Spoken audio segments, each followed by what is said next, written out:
Hello, everybody, and welcome to the Made in New England interview series, where we talk with New England-based companies and the people who lead them. I'm your host, Steve DeVries, and we're starting season 2 of our podcast today. I'm really excited to welcome Jason Vining, the president and CEO of Salem Metal Incorporated, located in Middleton, Massachusetts today. Jason, thanks so much for joining us. Thank you for having me, Steve. Glad to be here.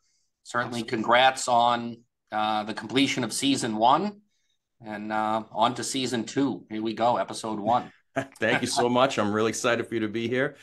Jason, maybe you could just kick us off with a brief background about yourself and your company and what it is that you do.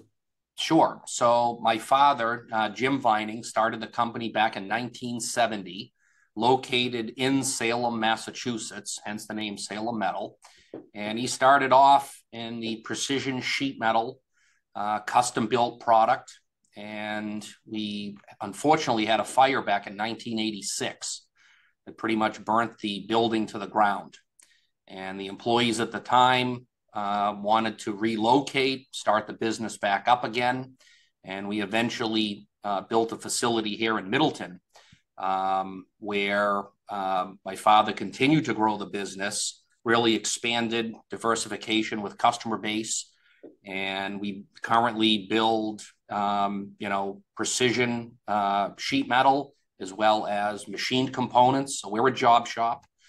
We do laser cutting, punching, forming, welding, grinding. We also have our own in-house paint shop where we do wet painting, powder coating, as well as silk screening. And we're expanding into some value-added assembly for our customers as an additional offering to be able to build up units beyond just the fabrication, but also through processes for assembly. Wow, sounds like anything with metal, you guys do it.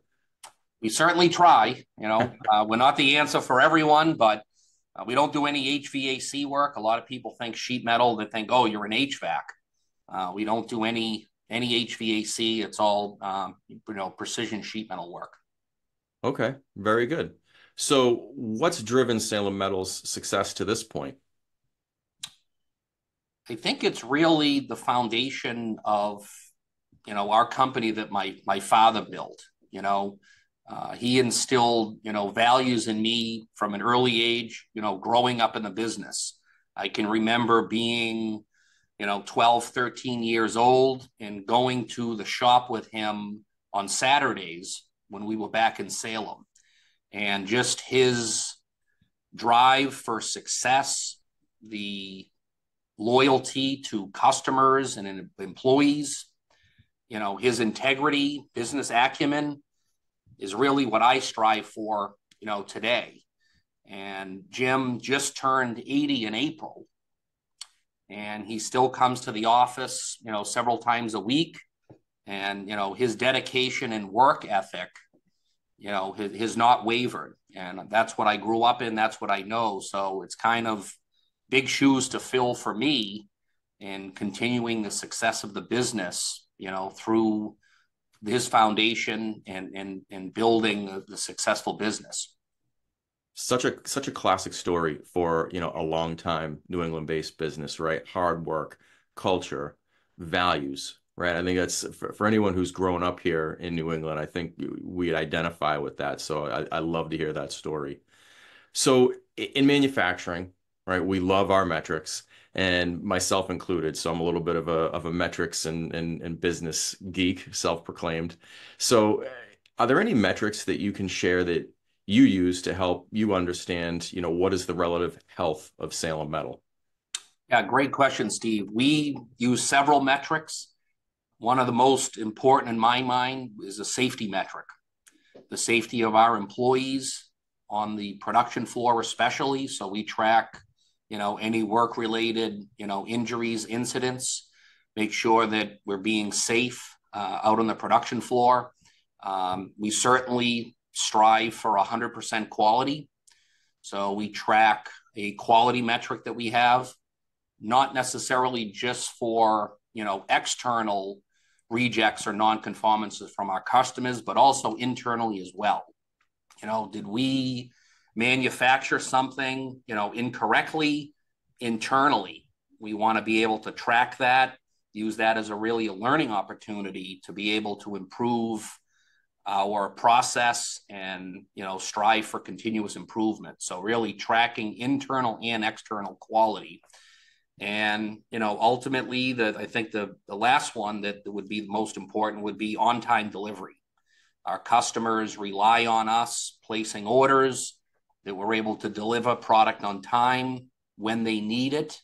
So we've taken on-time delivery metrics and really been tracking that and trying to improve on our delivery to our customers. So it's those are really, I would say, the three most important. There are many more, but the episode here is only 20 minutes long. So Well, I'll tell you, I love that you led off with safety, right? I mean, they're all great metrics, but I think it says a lot about your business that the first one was safety. And even before we started recording, you were sharing with me something that you're doing later on today to support the safety of employees. Maybe you could share that. I actually found that pretty interesting.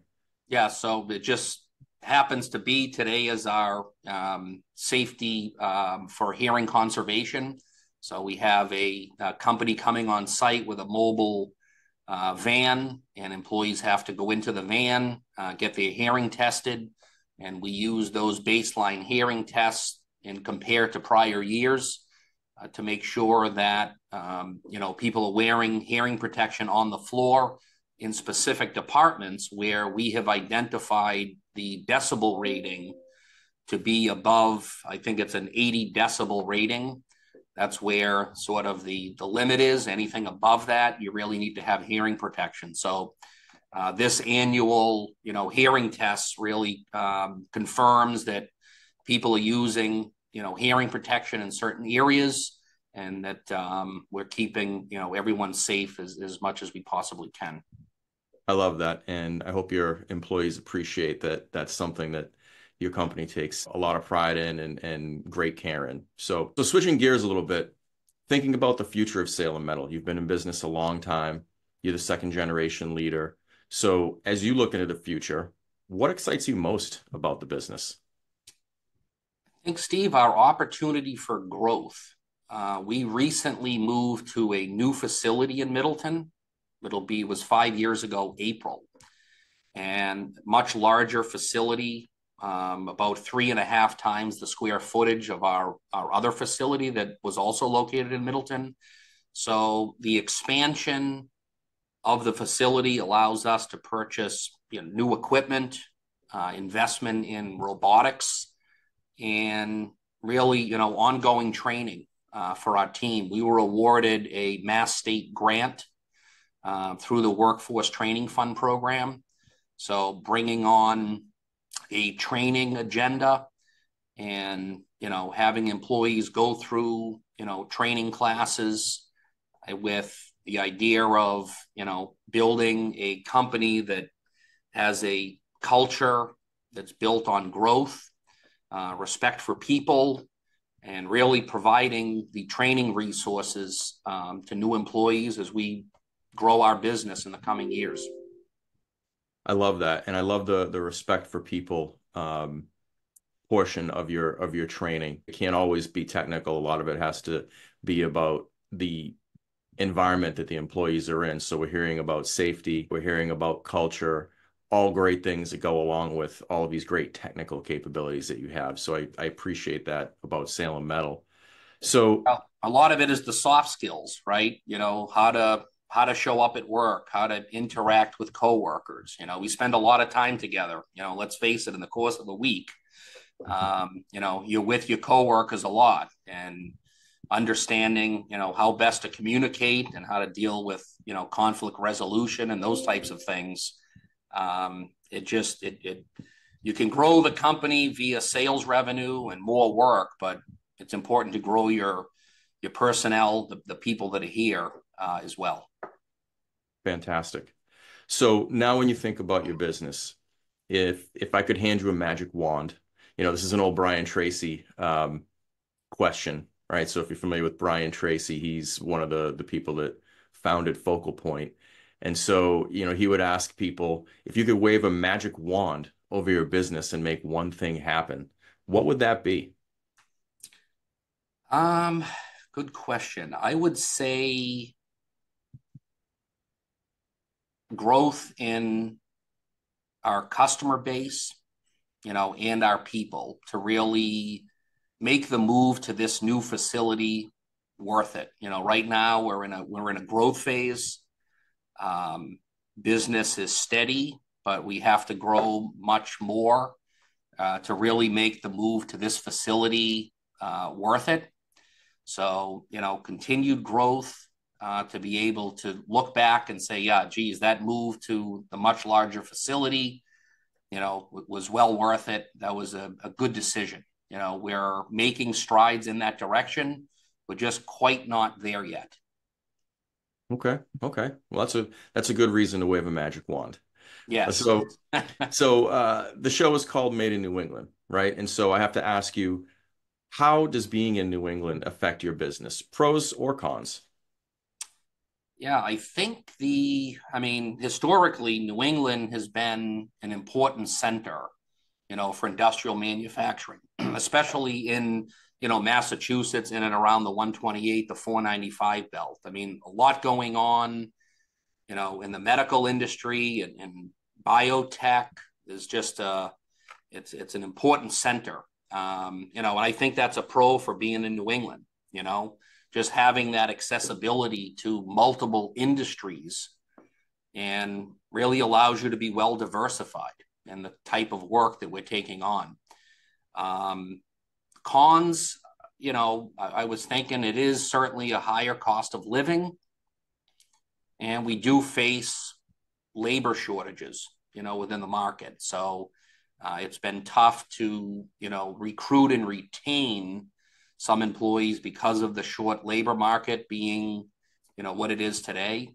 So we're dealing with inflation, cost of living increases, and that obviously increases our labor cost for retaining, employees in our company. Got it. So last question, Jason. Uh, any advice for budding business leaders, right? Or those facing certain business challenges that we've talked about today? What do you as president and CEO of a major manufacturing company say to someone maybe that's up and coming in the business world? Be smart enough to take advice from those that have paved the way. I think, my father paved the way for me. I still look to him for advice in many different aspects of the business. So, and you have to really be humble enough to surround yourself, with those who are smarter than you, right? I don't have all the answers for all the issues and opportunities. So, really surrounding yourself with those that can provide insight and help. And I'll throw a plug in here for Vistage, Steve, which I know we've discussed before that I'm a member of Vistage, been a member since 2016. It's a CEO peer advisory group, and I found great value in being a part of that group and having members across the country that are members of Vistage that can weigh in on issues or opportunities that I face in my business. And it's sort of that collaborative approach to problem solving that I think is part of being humble, to realize, hey, I don't have the answer for this one. Maybe someone in my peer advisory group does. And, being open to those ideas. And sometimes it's not easy, but I found it to be very valuable when faced with a situation that, I either wasn't sure what to do or I had an idea what to do, but just needed some affirmation that I was heading in the right direction. Yeah, I think that's a great point, Jason. So, until you've actually been the leader of a business, you don't realize how challenging that can be just in terms of who do you talk to about Mm-hmm. the business, right? You can't talk to your employees about your deepest, darkest concerns, right? Because that's just not something that you do as a leader. Right. So who do you turn to, right? You can turn to business coaches, executive coaches, consultants in some cases, or a peer group. And so all of those things make great sense. And I think it has to be what works for the individual. Some people really, like yourself, really like to have that peer group and have that team be there to help talk you through certain challenges, and some like that one-on-one, some like both. But I think the important thing is you nailed it. Learning from other people. In your case, you've got the benefit of your father, the founder of the business, and your Vistage group. And so I think yeah, it's a great point for younger people. You don't have to have all the answers. You don't need to know everything to be a good leader. You just have to be willing to learn, right? Listen and Yep. learn. So, fantastic advice. So, Jason Vining of Salem Metal, thank you so much for your time today. It was great to meet with you and learn a little bit more about you and Salem Metal. Thanks very much, Steve. All right. And thanks everybody out there for watching and listening. I really appreciate you. Again, welcome back. This is the start of season 2. We'll look forward to many more interesting episodes in the future. Take care, everybody.